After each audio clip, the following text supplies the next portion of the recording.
Welcome to the Brother Henry and Youth Show. I am your host, Henry Harris.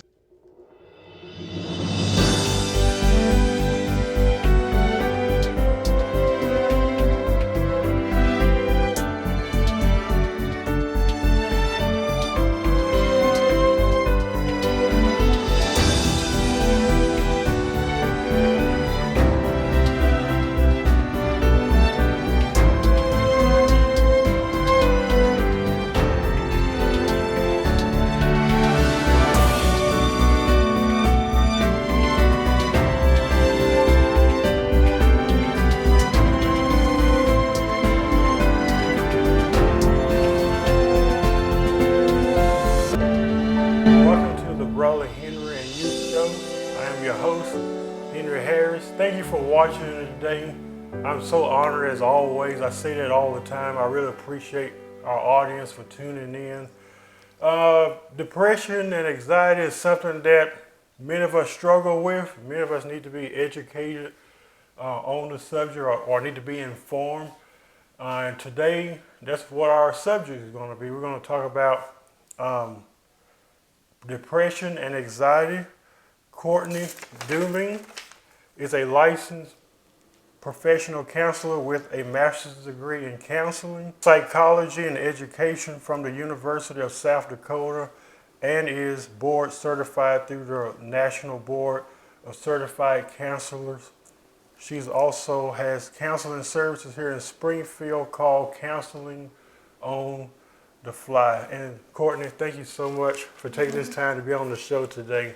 So today I want to talk about depression and anxiety, and the first question I want to ask you is, what is depression and anxiety? Yes, so the common feature of depressive disorders is an excessive presence of sadness, emptiness, irritable mood, and then there's physical and mental changes that go with that. And the key word there is excessive, because a lot of people struggle with a little bit of depression, and it's not to an excessive amount that would impair functioning. Okay. Anxiety disorders share features of excessive fear and anxiety, and also there's behavioral disturbances that happen with that. Fear is the emotional response to real or perceived imminent threat, whereas anxiety is anticipation of a future threat. Explain the difference between the two. Yes, the difference between anxiety and or depression? Yeah. Okay, so the difference is... For what you just said with the anxiety part. Right, okay. So with anxiety, there really is either fear that's happening there over a situation or the perceived threat of something that's about to happen or could happen, even though it may never happen. So a lot of times we'll build something up in our head and it's never going to happen or may not ever happen, but it leads us into a very anxious state. Whereas depression really is a sadness or guilt or shame or some sort of underlying emptiness or irritation that's going on about something. That's great. I never thought of it that way, like as it relates to anxiety. Does that have a lot to do with worrying too? With what? Like worrying about people. You know how people worry about things that hasn't happened? Yes. Or the old saying that says some people worry about things that they have no control over. So I didn't realize that anxiety works in that way too. Like with a event that has not occurred yet, that can make a person experience anxiety. Yes. I didn't know that. So is depression and anxiety a mental illness? Well, it really depends, and that's where I want to go back to that keyword of excessive. Okay. So, there's specific criteria when we are diagnosing somebody with either a depressive disorder or an anxiety disorder. They'd have to fit enough of those criteria, and then it also has to be, again, excessive enough that they're very impaired. So for instance, if somebody really has a depressive disorder, you may see that they don't want to get up out of bed in the morning. They don't want to go take a shower. They don't want to take the kids to school. They don't want to do nothing. No, they don't want to go to work. I've actually seen that happen quite a few times. Yeah, it impairs functioning significantly where they don't even want to do basic things.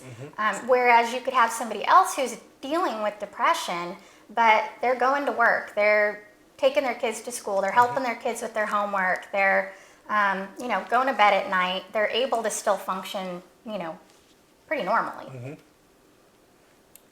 Is there a difference? And I told you this when we had spoke on the phone, because a lot of people have asked me the question: is there a difference between feeling depressed and being depressed? Meaning like having to cope with it all the time, or people that live with it. Is there a difference between somebody that say I feel depressed, like is that just, or they just going through a phase, rather than somebody who actually like lives with it?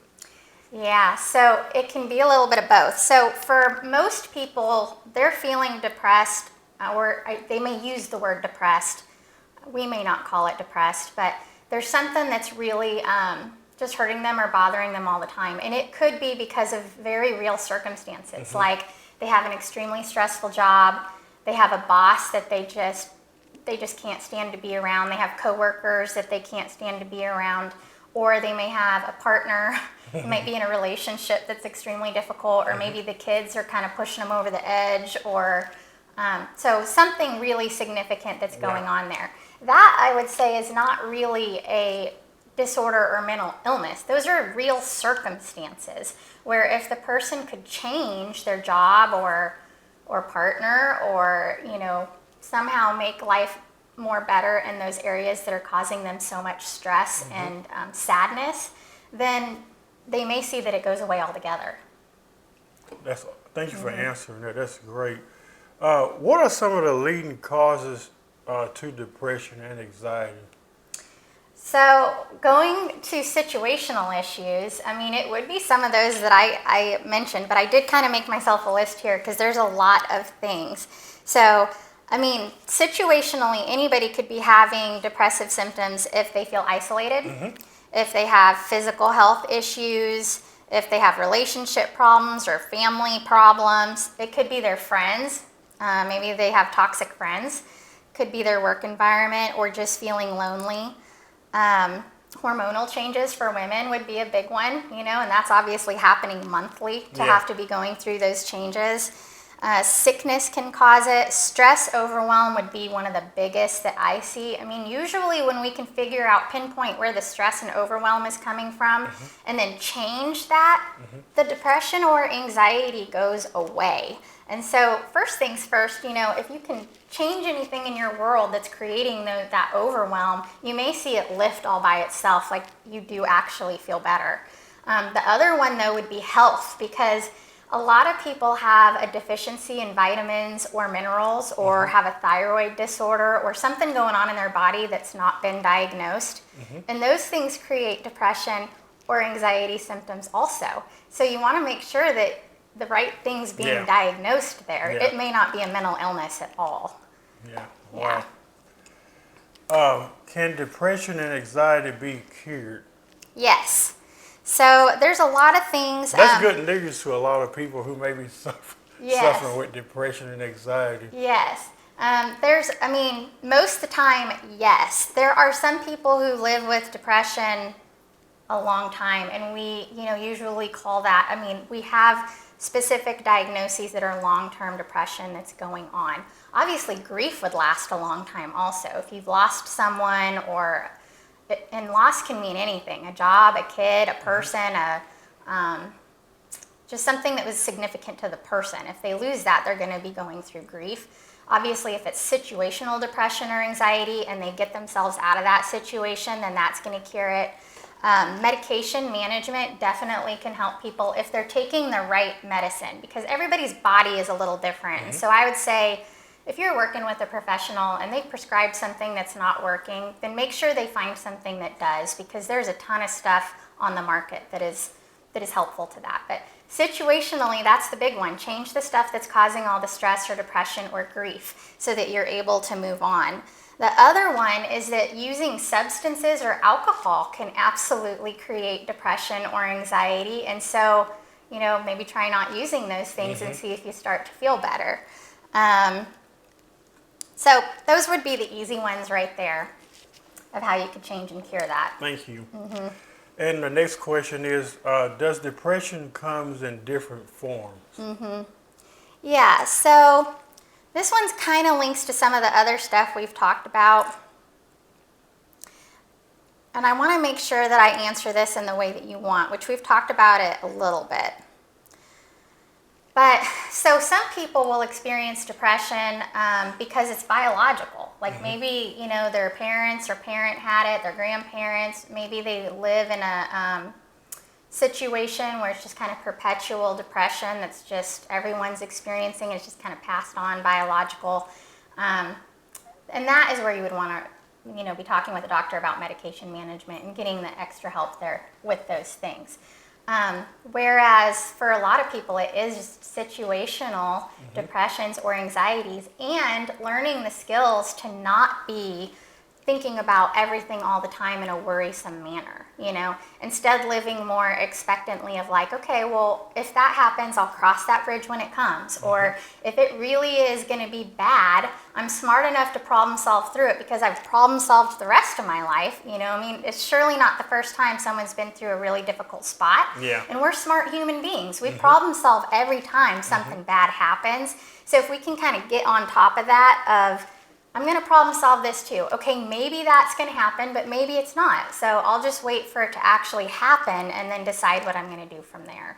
It's the worry, the excessive worry before anything ever happens that really sends people into panic attacks, and a lot worse anxiety than needs to be there. And my last question I want to ask, if someone may suspect that they or someone may be struggling with depression or anxiety, what plan of action should they take? Okay, so I'm going to give the official what I would say to somebody, but then I'm also going to give some tips because there are a lot of things that we can be doing on our own that alleviates depression and anxiety significantly. So if anybody, though, really thinks that they may have excessive depression or anxiety going on in their life, then I would suggest that they go see a professional. That could be a licensed professional counselor like myself, or a psychologist or psychiatrist or their primary care physician, and make sure that a full biological, psychological, and social assessment is being done on them. We call those biopsychosocials. They're getting a full history of everything that's going on. And that basically helps all of us understand, is it something biological or is it something very situational and stressful or anxiety producing in your life that if we just change those circumstances, then that alleviates everything, right? And then of course the physical of, is there any physical diagnoses that could be creating depression or anxiety? And once that's fixed in the body, then those symptoms go away. So it really needs to be addressed in those three ways. And then that clinician can diagnose you properly once they figure out where it's really coming from. If medication needs to be addressed, then that could be, for a lot of people, it's getting out of those situations, and then there's a lot of homeopathic things that can be done too. It doesn't have to necessarily be medication, though I don't want people to be afraid of medication either. So what you could do on your own, I'm going to give you some of those tips. And I want to tack on too that if, obviously if anyone is feeling suicidal with either of these things, then they definitely should be seeking out professional help. Okay, but some things that you could do on your own. First of all, taking care of our body is a big deal. We do need to be drinking enough water. Regular exercise is important. I usually like to call it movement because it doesn't have to be, going to the gym and working out all the time necessarily, but just getting some movement. Our bodies are made to move, and if we're sitting at a desk all day or in a chair for work, we're not getting any exercise. Or laying in bed all day. Yeah, we're laying in bed all day, that's right. So some regular exercise, eating healthy, but a big one that I tell people is when you see your doctor, have them test for vitamins and mineral levels, because if you're deficient in something, you absolutely could be having depressive or anxiety symptoms that once those are fixed, you feel a lot better. Also, breathing in a lot more oxygen. Our body needs a lot of oxygen, and for some reason in the Western Hemisphere, we don't take the deep breathing as important as we should, and we need to be getting that breath. So a lot of people, that's why they do yoga. It helps them to be very intentional about their breath work. Also, so the mindset is such a big deal, right? Because that's where we're getting caught up in whatever we're feeling sad about or whatever we're feeling anxious or worried about, like you mentioned. So if we can get a handle on our brain of just loving ourselves the way that we love our kids or the way we love our pets, if we love ourselves in that same way, and for the spiritual folks out there, I know there's a heavy, a heavy presence of loving God with your whole heart, mind, and soul, loving others with your whole heart, mind, and soul, but I don't see people loving their own self. With their whole heart, mind, and soul. And it was very clear that all three were very important, right? Yes. And then just constantly talking to yourself about, reminding yourself that anxiety involves worrying about a scenario that hasn't happened yet. And instead of just going to worst case, start thinking about, well, maybe it will go well because of this, or maybe these people won't be as bothered. Or if you think you're about ready to lose your job because you made a mistake, talk yourself through, okay, well, usually there's a verbal before being fired. Usually there's a write-up before being fired. If you get fired, go get on unemployment and find yourself a new job. We're good problem solvers. It's not going to be the end of the world, right? Try to think of the best outcome. Yes, the best outcome, because usually the outcome is better than we think it is. If it's not, if it really is just bad, then we need to remind ourselves, well, when else did I go through something bad? Did I make it? Clearly we did, because we're still here, right? And we problem solved it in some way, and we got ahead again. So, though nobody likes being at the bottom again, we can build ourselves back up no matter what the loss is. And then some of the other things, I want to make sure I say this. Okay. So I put in here, it is usually not the end of the world, and you will make a way through every trial you encounter, just as you always have. So what you can do is make a list of all the stresses that are going on in your life. Then I want you to look at that list and cross off anything that you have no control over. Because anything that we have no control over, we should not be wasting any of our time, any of our mind, any of our strength at all in worrying about something that we have no control over. Then everything on that list that we do have control over, circle it and try to problem solve right now. Okay, well, maybe my friends aren't healthy for me, so I'm going to stop hanging out with them for a while. Or maybe whatever it is that was on the list that needs changed, this thing is too expensive over here, so I'm going to stop paying for that, and I'm going to find something that's cheaper, or whatever it is that you have control over. That will take so much burden off of yourself. I just had a situation here. That is so true, because I had a situation here recently where I was worried about if a situation, if it was going to come through correctly. I just kept worrying about it. And then come to find out, I called them yesterday, and they were like, "Oh, Henry, it's taken care of." And it made me depressed. Not like you said, I had anxiety and the depression. I got depressed about it because I was looking at the worst case scenario, and all along, because I didn't get no letter in the mail or nothing like that, they say, "Henry, it's taken care of. Everything is fine." So that is so true. And sometimes it's hard to focus on the positive outcome of it, especially when your mind is conditioned to always assume the worst is going to happen. Absolutely. And we don't give enough grace on ourselves. I'm always saying, give grace to yourself. We're not going to always be perfect. Sometimes we are going to make mistakes. Where I see people use a lot of anxiety that shouldn't be there is they worry about conflict. Like, oh, I got to avoid all this conflict. It's just too anxiety producing for them to even think about it, right? But if they just address whatever the conflict is, so you called whoever that was to address it, right? And then it ended up being better news than you ever expected was possible. Nothing even happened the way I thought it would. They said, "Henry, it's taken care of." I was like, yes. And then did all the depression and anxiety go away? Just like that. So I always tell people, and that's address just the one. conflict. That's just one that's just one conflict. But other people may have other ones. So you'll be surprised how you can fix a lot of it yourself. Exactly, just by addressing the conflict. I had someone recently in my family, this is not a client situation, where for 5 years was living with a neighbor that just was making life chaotic and never addressed the issue. Finally, this week, addressed the issue, just went and kindly talked to that neighbor about what the issue was, and it's magically better now. And all that anxiety for 5 years of like, wanting to say something to the neighbor, but not wanting to create a conflict.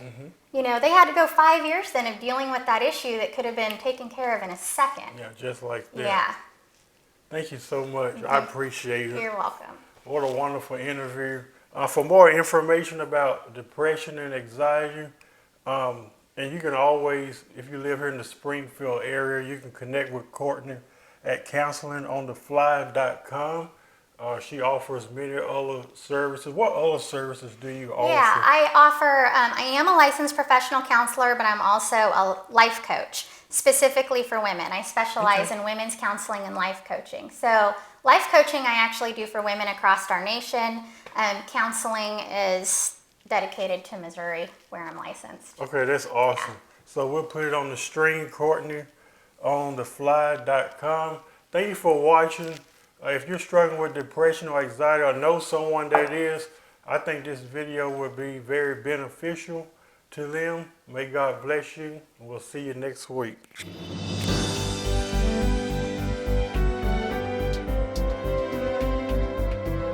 We hope you have enjoyed today's program. We want to connect with you. Visit us at facebook.com/The Brother Henry and You Show, or visit us on our YouTube channel at youtube.com/Henry Harris 100.